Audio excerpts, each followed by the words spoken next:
Hello everyone, this is Parvez sir. Welcome back to our YouTube channel accountancy with Parvez sir. तो आज class 11 commerce के लिए जो हमारा चैप्टर है वो है अकाउंटिंग इक्वेशन। और अकाउंटिंग इक्वेशन में आज मोस्ट इंपोर्टेंट क्वेश्चन हम करने वाले हैं, तो जल्दी से जुड़ जाइए हमारे साथ। तो प्लीज अगर आपने अभी तक हमारे चैनल सब्सक्राइब नहीं किया है तो accountancy with Parvez sir YouTube channel पे जल्दी से सब्सक्राइब कर लें और बेल आइकन को प्रेस कर दें, जिससे कि लेटेस्ट वीडियो के नोटिफिकेशन आपको मिलते रहेंगे। चलिए करते हैं क्वेश्चन स्टार्ट आज का। तो आज का जो क्वेश्चन है हमारा वो अकाउंटिंग इक्वेशन का है। अकाउंटिंग इक्वेशन एक मोस्ट इंपोर्टेंट टॉपिक है फॉर 11 कॉमर्स। टोटल डिपेंड है डबल एंट्री सिस्टम पे। जनरली हमने इसका बेसिक के बारे में बात की थी, इससे पहले हमने इसकी एक क्लास अपलोड की थी, उसमें मैंने बेसिक आपको बताया था कि किस तरह से एसेट्स इक्वल होती हैं लायबिलिटीज और कैपिटल के।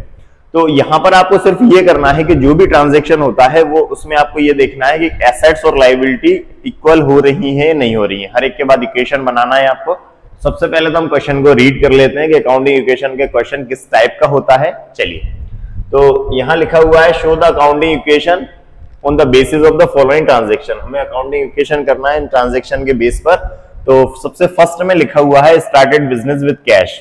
80,000 बिजनेस स्टार्ट किया हुआ है, 80,000 से bought goods on credit goods purchase किया हुआ है 20,000 क्रेडिट में। Withdraw cash for personal use, personal use के लिए गुड्स पर्सनल यूज के लिए कैश विड्रॉ किया हुआ है 5,000 एंड पेड वेजेस, वेजेस दी हुई है 2,500। ये फॉर्मेट है अकाउंटिंग इक्वेशन का। फर्स्ट जो कॉलम है वो ट्रांजैक्शन का है, तो ट्रांजैक्शन में हम जनरल जो भी एंट्री होगी वो लिखेंगे ट्रांजैक्शन की, ठीक है। इसके बाद assets equal liabilities plus capital. तो जो एसेट्स होती हैं वो लायबिलिटी और कैपिटल के इक्वल होती हैं।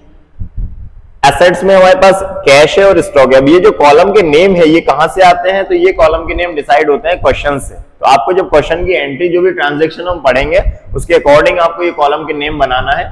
जैसे कैश का कॉलम कॉमन है, कैश सभी में आता है। स्टॉक का कॉलम कब आएगा, जब आप गुड्स से परचेज करेंगे या गुड्स से सेल करेंगे, तो गुड्स से परचेज और सेल में स्टॉक का कॉलम आएगा। क्रेडिटर्स का कॉलम कब आएगा, जब कोई भी गुड्स आप परचेज करेंगे या कोई भी एसेट परचेज करेंगे क्रेडिट में। तो अगर कोई भी चीज हम क्रेडिट में परचेज करते हैं तो क्रेडिटर कॉलम आएगा। और कैपिटल का कॉलम कंपलसरी है, कैपिटल हमेशा आएगा। तो इस तरह से ये कॉलम है। अब इसके कॉलम के नेम ज्यादा भी हो सकते हैं और कम भी हो सकते हैं, ये डिपेंड करेगा हमारे क्वेश्चन पे, ठीक है। तो आप जैसे एंट्री पढ़ेंगे तो उस एंट्री में आपको ये समझ में आ जाएगा कि आपको क्या चीज करना है। जैसे फर्स्ट एंट्री की बात करें हम कि स्टार्टेड बिजनेस विद कैश। अब बिजनेस स्टार्ट किया हुआ है, बिजनेस स्टार्ट करते हैं तो जनरल एंट्री क्या होती है हमारी, cash account debit to capital. Generally business में कैश आता है, बिजनेस में कैश आता है और कैश किसके बदले आता है, कैपिटल के। तो दो चीजें आई हमारे बिजनेस में, कैश और दूसरा कैपिटल। तो फर्स्ट एंट्री जैसे कैश और कैपिटल है, तो इसमें कौन कौन से कॉलम बन गए आपके, एक तो कैश का कॉलम बन गया और दूसरा कॉलम क्या बन गया, कैपिटल का, ठीक है। फिर नेक्स्ट जैसे बॉट गुड्स ऑन क्रेडिट। अब गुड्स सब परचेज किया आपने, तो गुड्स के लिए आपका कॉलम कौन सा बनेगा, स्टॉक का, ठीक है। एक तो स्टॉक बन गया। अब आप क्रेडिट में परचेज कर रहे हैं तो क्रेडिट के साथ क्या आएगा, क्रेडिटर। जब भी कोई चीज हम परचेज करेंगे क्रेडिट में तो फिर क्रेडिटर का कॉलम बनेगा, ठीक है। ये दो कॉलम होगा। फिर नेक्स्ट में जैसे withdraw cash for personal use. अब कैश विड्रॉ किया तो कैश के साथ कैश का कॉलम है ही और साथ में कैपिटल का कॉलम है, ठीक है। फिर वेजेस पे किया है, पेड वेजेस। वेजेस एक एक्सपेंसेस है, तो एक्सपेंसेस से कैश क्या होता है, कैश माइनस होता है और दूसरा कैपिटल माइनस होती है। तो आपको जब भी ये एंट्री आप करेंगे, ये 3 या 4 क्वेश्चन आप जब करेंगे तो इसके कॉलम आपको याद हो जाएंगे कि किस टाइप से कॉलम बनाए जाते हैं, ठीक है। चलिए, तो सबसे पहले तो हम क्या करते हैं, फर्स्ट एंट्री लिखते हैं यहाँ पर स्टार्टेड बिजनेस। बिजनेस स्टार्ट किया हुआ है कैश से, तो हमें क्या करना है कि पहले एक एंट्री करना है, उसमें ये देखना है कि कैश प्लस हो रहा है कि माइनस हो रहा है, ठीक है। चलिए सबसे पहले स्टार्ट करते हैं हम। तो ये लिखते हैं started business, started business with cash, started business with cash. तो बिजनेस स्टार्ट किया हुआ है कितने से, 80,000 से। तो 80,000 एक तो बिजनेस में क्या आ गया है, कैश, तो हम कैश को प्लस कर देंगे, ठीक है ना। बिजनेस स्टार्ट किया मींस बिजनेस में कैश आया तो कैश को हमने प्लस कर दिया, ठीक है। तो स्टॉक में कुछ नहीं हुआ तो 0 इक्वल, क्रेडिटर्स में कुछ नहीं हुआ तो 0 और कैपिटल हमारी प्लस हो जाएगी कितने से, 80,000 से। ये फर्स्ट एंट्री कर दी हमने। तो फर्स्ट एंट्री में क्या हुआ, बिजनेस स्टार्ट करने में एक तो कैश प्लस हुआ और दूसरा कैपिटल प्लस हो गई। ये दो चीजें आ गई। जब भी बिजनेस स्टार्ट करेंगे तो आपको कैपिटल को प्लस करना है, दूसरा कैश को प्लस करना है, ठीक है। अब हम नेक्स्ट एंट्री करेंगे। तो नेक्स्ट एंट्री है bought goods on credit. Goods purchase किया है, यहां लिखेंगे हम goods purchased, goods purchased on credit. तो गुड्स परचेज किया हुआ है क्रेडिट में, तो क्रेडिट में अगर कोई चीज हम परचेज करेंगे तो कैश पे कोई इफेक्ट नहीं पड़ेगा, तो कैश पे कोई इफेक्ट नहीं पड़ेगा, दैट मींस कैश जीरो ही रहेगा। ठीक है, अब हमने गुड्स परचेज किया हुआ है कितने का, 20,000 का, तो 20,000 से गुड्स हमारे पास आया, मींस स्टॉक प्लस हो जाएगा, तो प्लस कर देंगे हम किसको, स्टॉक को 20,000 से, तो हमने 20,000 से स्टॉक को प्लस कर दिया। ठीक है, इक्वल। अब हम क्या करेंगे कि क्रेडिट में परचेज किया है, उधार खरीदा है हमने, तो उधार अगर हम खरीदेंगे तो क्रेडिटर्स हमारे प्लस हो जाएंगे, तो हमने क्रेडिटर को प्लस कर दिया कितने से, 20,000 से, क्रेडिटर प्लस हो गए हमारे, और कैपिटल पे कोई इफेक्ट नहीं पड़ेगा, तो कैपिटल कितनी रहेगी, जीरो। तो क्या हुआ, गुड्स परचेज करने में क्या हुआ है, एक तो गुड्स आया तो गुड्स को हमने प्लस कर दिया, और साथ में क्रेडिटर को प्लस कर दिया क्योंकि क्रेडिट में परचेज किया था। ठीक है, उधार खरीदा था हमने। अब जब दो एंट्री हो जाएंगे तो आपको इक्वेशन बनाना है, तो हम न्यू इक्वेशन बनाएंगे, तो यहां लिखेंगे न्यू इक्वेशन।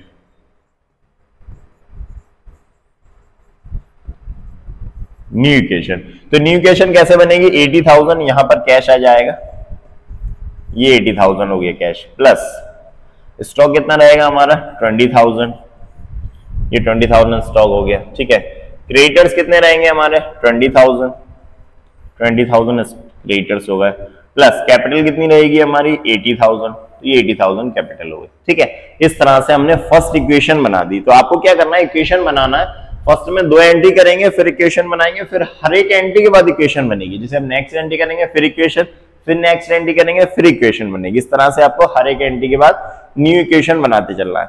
और इस इक्वेशन में जो आपको याद मतलब जो आपको ध्यान रखना है, क्या ध्यान रखना है कि एसेट्स के इक्वल होना चाहिए लायबिलिटी और कैपिटल। मींस जैसे हम 80 और 20 1 लाख, ये 1 लाख एसेट्स है, तो साथ में क्रेडिटर्स और कैपिटल मिला के कितना है 1 लाख, मींस एसेट के इक्वल होना चाहिए लायबिलिटी और कैपिटल, जब आपकी इक्वेशन राइट मानी जाएगी। ठीक है, इस चीज का आपको ध्यान रखना है कि एसेट्स के इक्वल क्या होना चाहिए, लायबिलिटीज प्लस कैपिटल। ठीक है, चलिए नेक्स्ट थर्ड एंट्री की ओर बढ़ते हैं। अब थर्ड एंट्री में क्या है, withdraw cash for personal use, तो यहां लिखेंगे cash withdraw for personal use, cash withdraw for personal use, cash निकाला किसके लिए, पर्सनल यूज के लिए। तो पर्सनल यूज के लिए अगर कभी भी कोई चीज निकाली जाती है तो उससे क्या होगा, कैपिटल माइनस हो जाएगी। ये आप याद रखेंगे कि जब भी हम कोई चीज विड्रॉ करेंगे अपने पर्सनल यूज के लिए तो कैपिटल को माइनस करना है। ठीक है, तो यहां पर कैश निकाला है तो कैश भी माइनस होगा और कैपिटल भी माइनस हो जाएगी। ठीक है, तो हम तो सबसे पहले कैश को माइनस करते हैं, कितना 5,000 से, तो 5,000 से कैश माइनस हुआ। ठीक है, कैश को माइनस कर दिया 5,000, स्टॉक पे कोई इफेक्ट नहीं पड़ेगा, स्टॉक जीरो ही रहेगा, क्रेडिटर्स पे कोई इफेक्ट नहीं पड़ेगा, क्रेडिटर जीरो रहेंगे, और कैपिटल हमारी माइनस हो जाएगी कितने से, 5,000 से। तो दो चीजें माइनस हो गई, एक तो कैश माइनस हो गया और दूसरा कैपिटल माइनस हो गई। ठीक है, अब फिर से हमें इक्वेशन बनाना है, चलिए तो यहां लिखेंगे हम न्यू इक्वेशन,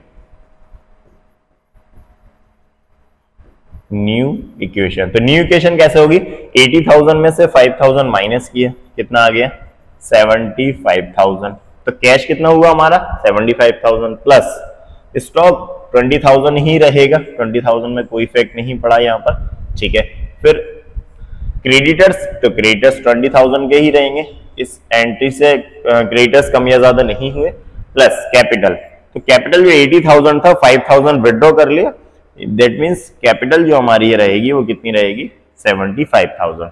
तो 75,000 कैश है हमारा और साथ में 75,000 ही कैपिटल है हमारी। ठीक है, चलिए अब जैसे अगर आपको न्यू इक्वेशन चेक करना तो 75 प्लस 20 95, 20 प्लस 75 95,000। तो ये आपको एसेट्स और लायबिलिटी इक्वल हमेशा चलना चाहिए, हर एक इक्वेशन में आपको चेक करना रहेगा। ठीक, नेक्स्ट एंट्री करते हैं, पेड वेजेस, यहां लिखेंगे वेजेस, वेजेस एक एक्सपेंसेस है, पे, तो वेजेस पेड किए, तो वेजेस पेड कितना है 2,500। कोई भी एक्सपेंसेस जब हम पे करेंगे तो क्या होगा, एक तो कैश माइनस होगा, जब भी कोई एक्सपेंडिचर जो कोई एक्सपेंसेस होगा, जब भी कोई एक्सपेंसेस हम देंगे किसी को पे करेंगे तो कैश माइनस हो जाएगा, और दूसरा एक और चीज क्या माइनस होगी, कैपिटल माइनस होगी। जैसे आपने कमीशन दिया, रेंट दिया, सैलरी दी, वेजेस दिया, कोई भी खर्चा आप करेंगे उससे कैश और कैपिटल माइनस हो जाएंगे। ठीक है, तो एक तो हम वेजेस माइनस करेंगे तो कितना 2500, हम कैश को माइनस कर देंगे 2500 से। एक तो कैश माइनस हो गया 2500 रुपए से।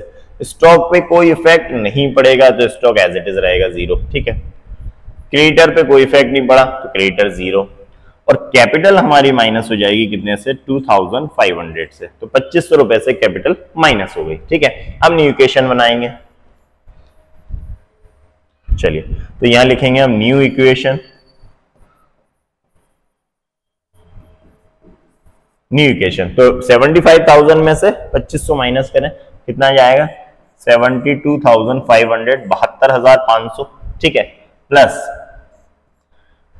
स्टॉक कितना रहेगा हमारा 20,000, तो 20,000 ही लिख दिया। ठीक है, क्रेडिटर्स कितने रहेंगे 20,000, 20,000 क्रेडिटर्स होगा।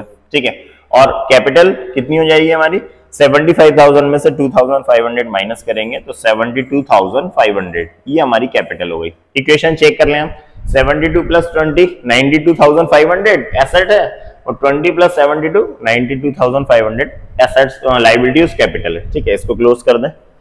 चलिए, तो ये क्वेश्चन हमारा कंप्लीट हो गया, हमारा अकाउंटिंग इक्वेशन का क्वेश्चन कंप्लीट हो गया। बहुत सिंपल क्वेश्चन होता है, अगर आपने थोड़ी बहुत भी जर्नल पढ़ी है तो आपको बहुत इजी लगेगा। किया कुछ भी नहीं है हमने, एक बार और रिवाइज कर लेते हैं। देखिए, आपको करना यह है कि एक तो सबसे पहले कॉलम के जो नेम है वो एंट्री से डिसाइड होंगे।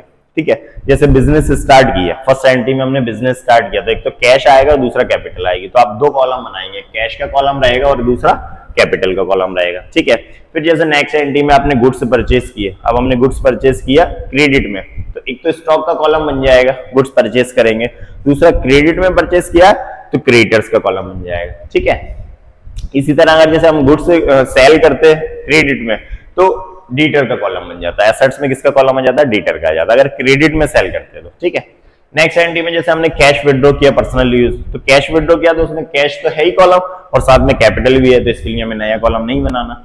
लास्ट एंट्री में हमने वेजेस पे की थी, मजदूरी दी थी, वेजेस के लिए क्या होगा कि एक तो कैश माइनस होगा, दूसरा कैपिटल माइनस होगी, ये कॉलम हमारे पास थे।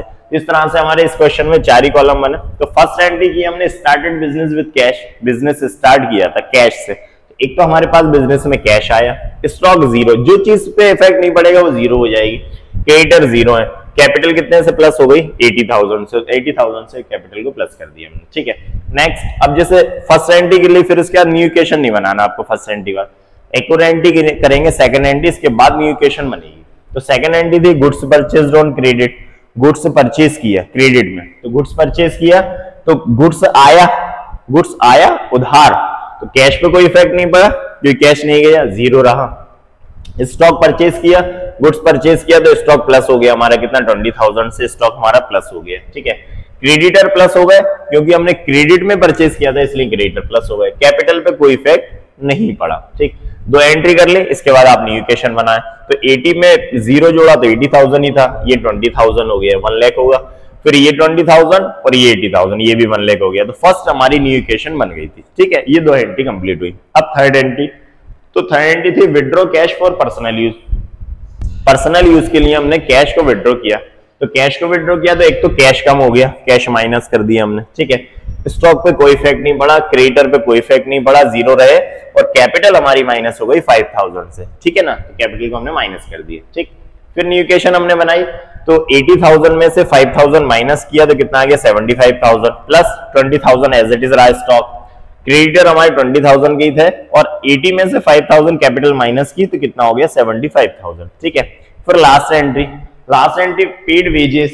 अब वेजेस का पेमेंट क्या, वेजेस एक एक्सपेंसेस है, एक तो कैश जाएगा और दूसरा कैपिटल माइनस होगी, तो वेजेस पेड में कितना 2,500 से कैश को हमने माइनस किया, स्टॉक पे कोई इफेक्ट नहीं पड़ा 0, क्रेडिटर्स पे कोई इफेक्ट नहीं पड़ा 0, और कैपिटल माइनस हो गई हमारी 2,500 से। ठीक है, अब हमने फिर से न्यू इक्वेशन बनाई, तो 75,000 में से 2,500 माइनस किया तो कितना आ गया 72,500, कैश फाइनल हो गया। ठीक है, 20,000 का स्टॉक रहा हमारा, 20,000 के क्रेडिटर रहे, और 75,000 में से 2,500 कैपिटल को माइनस किया तो कितना आ गया 72,500। इस तरह से ही हमारा अकाउंटिंग इक्वेशन क्वेश्चन कंप्लीट हो गया। इसी तरह आप थोड़े थोड़े क्वेश्चन को प्रैक्टिस करते रहिए। 3-3 4-4 एंटी के क्वेश्चन एग्जाम में आते हैं, आप इन क्वेश्चंस को प्रैक्टिस करिए, बहुत इजी है, बहुत जल्दी से आ जाएंगे, कुछ भी दिमाग आपको ज्यादा नहीं लगाना पड़ेगा, ठीक है। इसी तरह आप जुड़े रहिए हमसे, और प्लीज अगर आपने अभी तक सब्सक्राइब नहीं किया है हमारा चैनल, तो यूट्यूब पर accountancy with Parvez sir subscribe कर लें, और इंस्टाग्राम पे भी आप प्लीज हमें फॉलो कर रहे हैं, accountancy with Parvez sir. Next video में फिर से कुछ नया क्वेश्चन लेकर कुछ नए टॉपिक के साथ मैं आपसे मिलूंगा। तब तक के लिए आप जुड़े रहिए हमसे, पढ़ते रहिए। Thank you and good bye.